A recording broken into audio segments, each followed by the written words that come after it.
On today's show, the Cavs could not overcome a terrible start against the Boston Celtics on Tuesday night. Evan Mobley had a rough game, and we'll talk about the trade deadline, whether or not the Cavs should make a move, particularly for a wing. All that and so much more on today's edition of Locked On Cavs.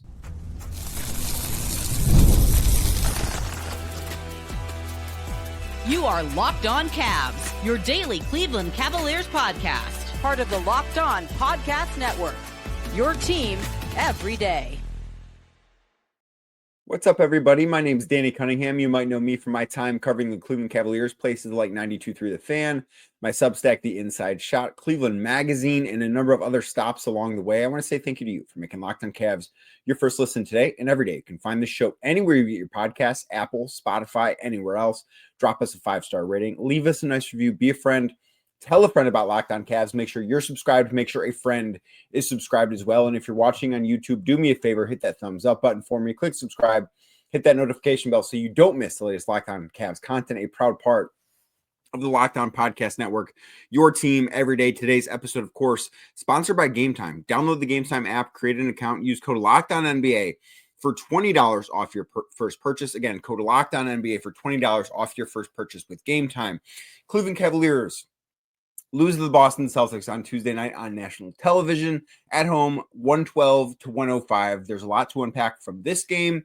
I will be spending essentially the entire second segment of this show talking about the night that Evan Mobley had, because he was certainly a big factor in why the Cavs could not complete the comeback against the Celtics. I'm going to spend the entire first segment talking about all the other stuff that went wrong, because Evan Mobley is not the only reason the Cavs lost this game on Tuesday night. And then segment number 3, we're going to talk trades, because the trade deadline is less than 36 hours away from right now as this show goes live on YouTube and in podcast feeds. So we will be spending the whole third segment talking about potential options, things that I've heard, things of that magnitude. But I want to start with the non-Evan Mobley stuff from this game, because I think that for as poor of a performance that I thought Evan had in this game, that was not the only thing that went wrong for the Cavs. You know, you look at the fact that they fell down 20 points early on, that they had an atrocious first quarter where they only scored 15 points. Like, those are things that it's hard to come back from that against most teams in the NBA. Against a team in Boston who, yes, the Boston Celtics have not been some juggernaut this year. They've not been, what they were last year when they won 64 games during the regular season. They've been a team that I think at times has looked bored. But Tuesday night was not one of those times for the Boston Celtics. They looked like a team that was very motivated, that was very focused, that was very locked in to this game, and I think that was to be expected. I did not expect the Celtics to look bored coming into Cleveland on Tuesday night. I thought that we would get kind of what we saw from the Boston Celtics. And to me, this goes to the offense. Like, this is a loss that if you have to put it on one side of the floor or the other, I put this on the offense for the Cavs, because defensively, they held Boston to 112 points. I didn't think this was the best defensive performance that the Cavs had. I thought they allowed too many three-point attempts. I believe the Celtics got up 49 threes or 48 threes, whatever. It was a big number. That is something that needs to, like, if these two teams meet in a playoff series, that number specifically needs to come down. But defensively, I thought they were fine. They weren't great. They weren't bad. I thought they were fine. They played well enough on that end of the floor, in my opinion, to win this game. But offensively is where they had real issues. They only scored 15 points in the first quarter of this game. It felt like everybody other than Donovan Mitchell in the first quarter was really bad. Like, Darius Garland did not have a good first quarter. Jarrett Allen, I thought, struggled in the first quarter. Now, he was great in the rest of the game, but I thought he struggled in the first quarter too. The Cavs' three-point shooting was atrocious early on, and really that's the one thing that I look at offensively, other than Evan Mobley, which, again, I will get to. But the three-point shooting is the one thing that I look at offensively and just like, you know what, that needs to be better. For everything that went wrong, for everything the Cavs could have done better on both ends of the floor, because they weren't perfect defensively, as I mentioned. But for everything that went wrong, it's really hard to see the Cavs beating an elite team, because the Celtics, despite the boredom, despite what their record is, the fact that they're 4.5 games behind the Cavs in the Eastern Conference standings. Despite all that, like, they are still a true championship contender. They are still an elite team. They are the favorites to get out of the East. They are the favorites to win the title. Like, by all betting metrics, like, if you go to FanDuel right now, the Boston Celtics are the favorites to win the NBA Finals in June. So against an elite team, the Cavs cannot have a game where they shoot 28% from three and win.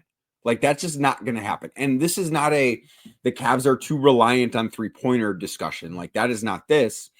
Because I actually think part of their problem offensively on Tuesday night was that they did not take enough three-pointers. They only took 39 of them in this game.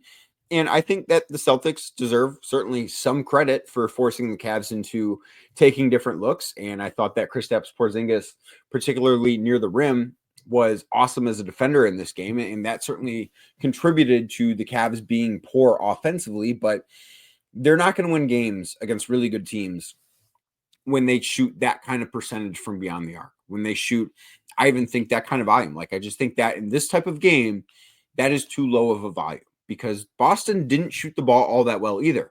They, only shot 35% from three, which is obviously much better than the 28% that the Cavs shot, but they took 48 of them. So that 35%, that means they made 17 threes. The Cavs made 11 of 39. That's just not a number that's going to be good enough. And it felt like, Donovan Mitchell, and I think some of the ones that he took in the second half trying to get the Cavs back into this game, which, to Cleveland's credit here, they did fight. They did come back. They were down 20.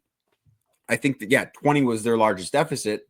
And I don't think anyone was stunned that they fought back. Like, that is something that I do believe to be in the DNA of this team. But ultimately, they didn't have enough offense to get it done. And I thought there were spurts where they played good offensively. You look at the second half, they scored 61 points. I think that's a very respectable number. They outscored the Boston Celtics in that second half, but they dug themselves too much of a hole because that first quarter was really bad offense. I mean, that was one of the worst offensive quarters the Cavs have played all year. They were 1 of 10 from three in that quarter. They were 6 of 26 in the quarter. Donovan Mitchell was 4 of 6 in the first quarter. The rest of the Cavs were 2 of 20 from the floor. To just speak to how bad of a start this was. And the Cavs couldn't overcome that. Like, that is a really tough thing to try and overcome against an elite team. They can't dig themselves a hole against the best teams in the NBA. Like, if they were playing, say, go through the standings, and let's just say that in this game, if the Cavs were playing, who's a middle of the pack team? Let's say they were playing Miami, and they got off to this start. I think with the effort that they put forth and the way they played in quarters 2, 3, and 4, if the Miami Heat were on the other side, on the other bench on Tuesday night, they'd probably find a way to come back and win this game. Like, I think they played well enough in quarters 2, 3, and 4 to do that. It's just quarter 1 was so bad. That is the one thing that cannot happen. If this is a playoff series, you can't, I don't know that you can necessarily win a game with a quarter, but you can lose a game with a quarter, if that makes sense. It's almost like the old baseball adage that you can't win the division in April, but you can lose the division in April. The Cavs lost this game in the first quarter. They played decent the rest of the way. Not great. It wasn't anywhere near the best game the Cavs have played, but they outscored the Celtics the rest of the way. They just played so poorly in quarter 1 that it was too much for them to overcome. And I also do think, too, and we've learned this, like, this isn't some new thing that we're just picking up on after Tuesday. And I think it's very specific to this matchup against Boston. The Cavs are a very different team when Dean Wade plays versus when Dean Wade does not play. And that's not a statement about who Dean Wade is a player. He's a nice player. He's a really good defender. He's a good shooter. He's a nice player. He's not a star by any stretch. But the fact that they have no depth behind him, I think really shows in this particular matchup. And I think it shows in some of the bigger spots that the Cavs will be in. Like, I do think, and I will talk about this coming up in segment number 3 today, I think that the trade for, I know there's a big crowd that thinks trading for a backup big is the right play. I think that it needs to be a wing. Like, I do think, because I just think, and I'll dive into this more, but I think that it's easier to navigate if something happens to Evan or Jarrett because you've got insurance there in the other one. You don't have Dean Wade insurance. And I thought that showed. Like, I think Isaac Okoro was somebody who would be really useful in this game. Now, that said, I thought the Cavs defensively did a great job on Jason Tatum. Like, Tatum finished with 22 points, but he needed 23 shots to get there. It was not a very good game for him. Jaylen Brown had a good game, but he dealt with foul trouble, and the Cavs did a good enough job, I think, making life tough on almost everybody on Boston on the offensive end. Now, the Celtics generated too many threes, and that was part of the issue for the Cavs, that the Cavs could not limit the number of threes that Boston was able to take. But overall, this is a game that I put on what they didn't do offensively as to why they lost. It's the bad start. It's the bad offense. And of course, it's Evan Mobley. We're going to talk about what went wrong with Evan's game and what he can learn from Tuesday night next, right here on Locked On Cavs. Today's show is brought to you by Game Time. Are you looking for tickets to your next big event, whether it's a concert, a comedy show?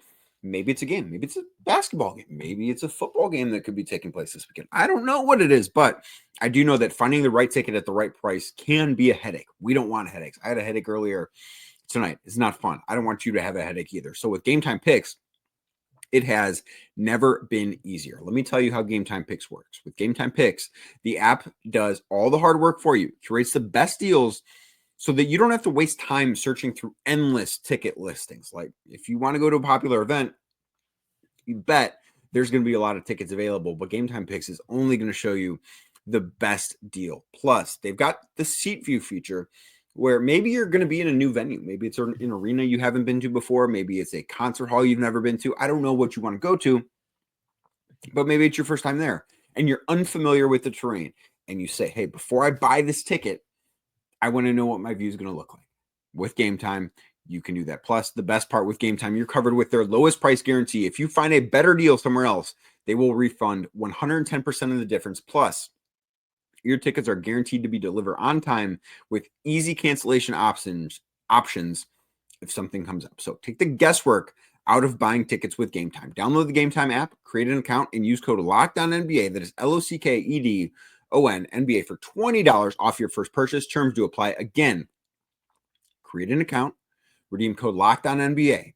$20 off your first purchase. Download Game Time today. Last minute tickets, lowest price guaranteed.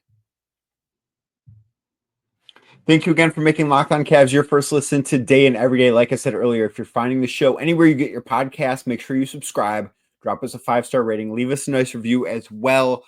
Also, make sure you are subscribed to Locked On Cavs daily newsletter. It is your one stop for ultimate team and league coverage delivered right to your inbox. Sign up for free now at LockedOnDaily.com. That is LockedOnDaily.com. So Evan Mobley did not have a very good game on Tuesday night against the Boston Celtics. I think that there's a case that this was the worst game Mobley has played all year, and I don't think that it's all just like the box score stuff. I mean, you look at his final numbers. He had 7 points, 3 of 14 shooting, 0 of 4 from 3, had 5 rebounds, 2 assists. That stuff tells the story that he wasn't very good. And like, that's accurate. None of that stuff feels out of place if you watch the game. But I think that the game he played is a little bit more than just the box score. Like, I think that, you know, you're going to have nights where you see guys that are going to miss shots. Like, it's the NBA. If Evan Mobley has another 3 of 14 game from the field this year or in his career, like, I don't think anyone should be surprised, because really good players have bad shooting games. It happens. That's not the thing that I look at that tells me, oh, Evan Mobley had a bad game against the Boston Celtics. The thing that I thought was the biggest issue with Evan on Tuesday night in this game was I didn't think he was as aggressive as we're used to seeing Evan Mobley. I don't know if it's a calf thing. I don't know if it's a thing against Kristaps Porzingis and the Boston Celtics. I don't know what it necessarily is. And Evan did not talk after this game on Tuesday, but I thought that the lack of aggressiveness that we saw from Evan Mobley, and it started it with a rough first shift. Normally we see him play the first 5 minutes or so and come out, and that didn't change. Obviously, he and Donovan Mitchell come out together at that first substitution that Kenny Atkins makes. And I thought that the first shift he had on the floor was rough. Like, I thought that he had trouble handling the basketball. I thought he couldn't finish around the rim. He missed his first 7 shots in this game. And I thought that kind of led to him being a little bit less aggressive than we're used to seeing. And we can talk about a bunch of things with this. One of them is the thing I think I'm least concerned about with his bad game is that his 3-point attempts right now, and he took 4 of them, which I do look at as a good sign because he's not been taking a decent volume of them since he came back from this calf injury. But I think that his shot looks a little flat. Like he's not getting the amount of arc on it that he needs to get on it. I will say in the second half, I thought that looked better. Now he missed all 4 he took, but I thought that the shot, okay, maybe that's going to come around soon. I don't know. I thought it looked better in the second half, but the lack of aggressiveness is something the Cavs can't have because, and we can talk and we will talk about the Cavs dealing, potentially making a trade for a wing coming up in a second. But if they trade for any wing outside of Kevin Durant, they're not going to beat the Boston Celtics if they get this version of Evan Mobley in the playoffs. Like that is the biggest takeaway from this game is that if Evan Mobley is what he was on Tuesday, now for the vast majority of the season, Evan Mobley's been awesome. And I think that until we see, until we see him be this guy for a playoff series where he's just bad the way he was on Tuesday night, I think he's been good enough in the first 40 plus however many games he's played this year. I think he's been good enough to say, okay, you know what? We're going to look past Tuesday. Let's see what happens next time they play Boston at the end of February and see if he looks better. He looked great in the first matchup in Boston. The 2 games they've played in Cleveland against the Celtics, Evan has not played very well in. We kind of look past the first one because Donovan Mitchell had a great fourth quarter and the Cavs won that game. But I do think that, that is going to be something to key in on. When the Cavs play the Celtics again at the end of this month, it's going to be a big game for the Cavs. It could be a big game in the standings. It's going to be a big game for a lot of reasons, but I don't think it's going to be a bigger game for anybody more so than Evan Mobley. Like, I think that is what you look at is, okay, can he do this against Boston? Because he's done it against everybody else. Like, he has had great games consistently throughout this year. And I think at this point, it's still fair to say to him, you know what, you've earned a pass for having a bad game. I think that the lack of aggressiveness is something that he can control, though. And I think that is something that can't happen. He's going to have off nights. He's going to have nights where he doesn't shoot the basketball well. He's going to have nights where he misses threes. He's going to have nights where he has turnovers. He's going to have nights where maybe he's not at his best defensively. And I don't think defense was his issue in this game, to be clear. But what he can't do is have nights where he's not aggressive, because the Cavs are at his best when he is an offensive force. And typically when he plays with aggression, when he plays with confidence, 2 things I did not think he played with on Tuesday night, the Cavs are a much better offense. This game is not solely on Evan Mobley. Like, the Cavs lost this game for a bunch of reasons that I talked about in the first segment, but Evan Mobley is one of those reasons why they did not win this game against the Boston Celtics on Tuesday night. Because if Evan Mobley plays better, then, they have a legitimate chance. But it doesn't mean that the Cavs don't need to make upgrades elsewhere. It doesn't mean that the Cavs can put forth this exact effort and be fine if they maybe have Dean Wade or if they maybe had Isaac Okoro. If Evan Mobley plays like this against the Boston Celtics, can they beat Boston? Sure, they can win a game like that. They did that already. Can they beat Boston in a series, a best of 7 series with Evan Mobley playing like this? I don't think so. And that's the thing that I take away is that, what can Evan Mobley learn from this specific game? What can Evan Mobley learn from this specific matchup? And the thing that I do think he needs to learn here is that he needs to be more aggressive. He needs to be somebody that is playing with offensive force, even if, maybe he's going to get a shot blocked by Kristaps Porzingis. But I don't think that he went up to the rim strong enough at times. I still think that is one of the things that and maybe part of this is the calf injury. Like, maybe he's not necessarily where we thought he was physically. Kenny Atkinson kind of gave a non-answer on that a little bit and said, no one's 100% right now, which is something I think you hear from a lot of coaches at this point in the season, and it's true and it's fair, but I do wonder how much that calf is bothering Evan. And until I see his 3-point shot back to normal, I will probably think that he's not all the way confident in that calf injury being 100% healed, and it will get there. I don't have doubts about that, but the aggressiveness is the thing that stands out about it. Because if he's aggressive, if he's attacking the basket, if he's doing all the things that have made Evan Mobley an all-star, that have made Evan Mobley a guy that is maybe on track to be an all-NBA player, if he's doing all of those things, the Cavs are a different team. And give Boston credit. They did a good job of making Evan Mobley uncomfortable. They did a good job of defending Evan Mobley. But I think once he got off to that bad start, he kind of lost that aggressiveness because he missed his first 7 shots. And like, I get it.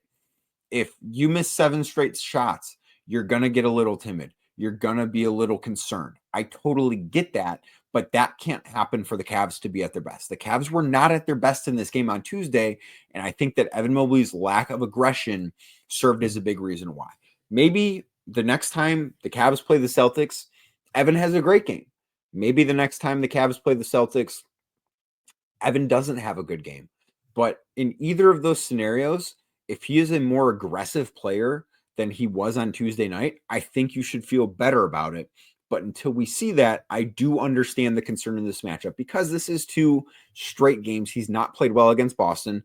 Both of them, Kristaps Porzingis has played. In the game in Boston, Evan was fantastic. Kristaps Porzingis did not play in that game. But if he's aggressive, I think that solves a lot of problems for the Cavs. Tuesday night, he wasn't aggressive enough. He didn't have a good game. If he learns from it, it won't be a big deal. And I think until we see him not learn from it, I think we do need to be okay. He had a bad game. He's still maybe recovering from that calf injury. He's earned the benefit of the doubt, in my opinion, there. But if it happens again, I think that's when you start to raise an eyebrow, because if this is who Evan Mobley is in a playoff series against Boston, the Cavs are not going to win. If Evan Mobley is aggressive and the guy that we've seen for the majority of the season, do the Cavs win that series?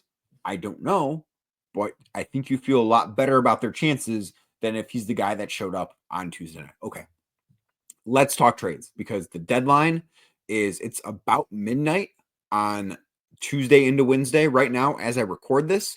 As you're listening to this, the trade deadline is less than 36 hours away. So we're going to talk about trades, what I've heard. Just stay tuned. What I've heard, stay tuned to that. We'll do that next right here on Locked On Cavs. Today's show is brought to you by BetterHelp. What are some of your relationship green flags? We often hear about the red flags, the bad things we should avoid. But what if we focused more on identifying the positive signs in our relationships, or, as you may have just heard me refer to them, green flags? If you're not sure what those green flags look like, well, therapy can help you identify them, actively practice them, and even embody that green flag energy yourself. Whether you're dating, married, building a friendship, or just working on yourself, therapy can help you form relationships that love you back. Therapy helps you develop healthy boundaries and improves your communication skills. It empowers you to set clear expectations and express your needs in relationship. Therapy provides tools for managing conflict in ways that strengthen your connections rather than break them down. BetterHelp makes it easy by offering online therapy with over 30,000 licensed therapists to choose from. And if you need to switch therapists, you can do so at no extra cost. Discover your relationship green flags with BetterHelp. Visit BetterHelp.com/LockedOnNBA today to get 10% off your first month. That's BetterHelp, HELP.com/LockedOnNBA, LOCKEDON NBA to get 10% off your first month. Again, BetterHelp.com/LockedOnNBA. Thank you again for making Locked On Cavs your first listen today and every day. Like I said earlier, if you're watching the show on YouTube, do me a favor, hit that thumbs up button for me, click subscribe, and hit that notification bell so you don't miss the latest Locked On Cavs content. The trade deadline is quickly approaching. It is Thursday afternoon. As I record this, it is very early now, Wednesday morning. And the Cavs are a team that I went into this week thinking, they're probably going to stand pat. And would that stun me if the Cavs don't make a move? No, I would not be surprised by that. But I do think that there's been some momentum building, and I've heard from a couple of teams that the Cavs are searching for help on the wing. Like, that is something that they recognize as, especially with Dean Wade out, as we saw on Tuesday night, like, that is an area of need. They don't have enough wing insurance, and really you can never have too much wing depth. But I have heard that they've been checking around, searching for wings. I don't think Cam Johnson is going to be the answer. That would be the name that would surprise me. I don't think he ends up in Cleveland. The one name that I heard from a couple of teams is DeAndre Hunter of the Atlanta Hawks. Like, he is somebody that could end up potentially in Cleveland. I don't know if it gets done. I don't know if it doesn't get done. I don't know. Again, this is all stuff that is very fluid, but I do know that that is a guy that the Cavs have had interest in. I don't know if it would get done. I would presume if that trade happens, and I've not necessarily heard names going out from Cleveland's end of things, but if that trade happens, my assumption would be Karis LeVert is on his way out as part of that trade because his salary is one that is needed to make that type of deal work. But that is what I have heard there. And I do think that as of right now, and again, these things are all very fluid, but I do think that it's more likely the Cavs try and find help on the wing than it is finding a backup big. And I know that is a big camp of Cavs fans that think the backup big should be the priority. I don't think it should be. I think it should be on the wing because that is the area where the Cavs don't have enough depth. And as I've mentioned before, like they have Jared Allen and they've got Evan Mobley, and those guys are both awesome. If something happens to one of those guys, they can survive. Are they at their best? No, but they can survive. On the wing, they've got one guy that you look at and say, that is the prototypical big wing 3-and-D guy. It's Dean Wade. And as we know, Dean has had his fair share of injury issues throughout his career and throughout this season. Like he is in his, I believe, second or third stint of missing time this year. So I do think that is the biggest area of concern. I think that is the biggest area where the Cavs should be looking to add. And I do think that that is something they're trying to do. Is this going to get done? I don't know. I heard about this during the day on Tuesday, and it's something that we'll see if it happens. But there's, as you're listening to this right now, Wednesday morning, as I'm recording this much earlier Wednesday morning, there's a lot of time between now and the trade deadline. These things can move very fast. I mean, there's a lot of noise out there about Kevin Durant potentially be traded from Phoenix. And you just kind of never know. As we found out this weekend with Luka Doncic being traded from Dallas to Los Angeles and Anthony Davis going back to Dallas, nothing should surprise you. I think that this could be shaping up to be a trade deadline, not necessarily with the Cavs that provides a lot of fireworks, but league-wide could be some pretty seismic things coming. So I think we will all just have to wait and see. But I would not be surprised if the Cavs are in the market for a wing. I've heard that they are. DeAndre Hunter is the name that I have heard. We will see what happens. But as of now, as I record this, there's no trade in place. There's no trade that has been made, but it's something that I do think is at the very least worth keeping an eye on. Thank you for keeping an eye on Locked On Cavs today, or keeping an ear on it if you're listening wherever you get your podcast, Apple, Spotify, anywhere else. If you're watching on YouTube, do me a favor, hit that thumbs up button for me, click subscribe, and hit that notification bell so you don't miss the latest Locked On Cavs content. Cavs take on the Detroit Pistons tonight. I will be in Detroit. If you're a Cavs fan in Detroit and you see me at Little Caesars Arena, feel free to come say hi. Say what's up. I would love to meet you, but I will be there. And of course, I will be right back here afterwards talking about the Cavs taking on the Pistons. And who knows, maybe some more trade deadline stuff right here on Locked On Cavs.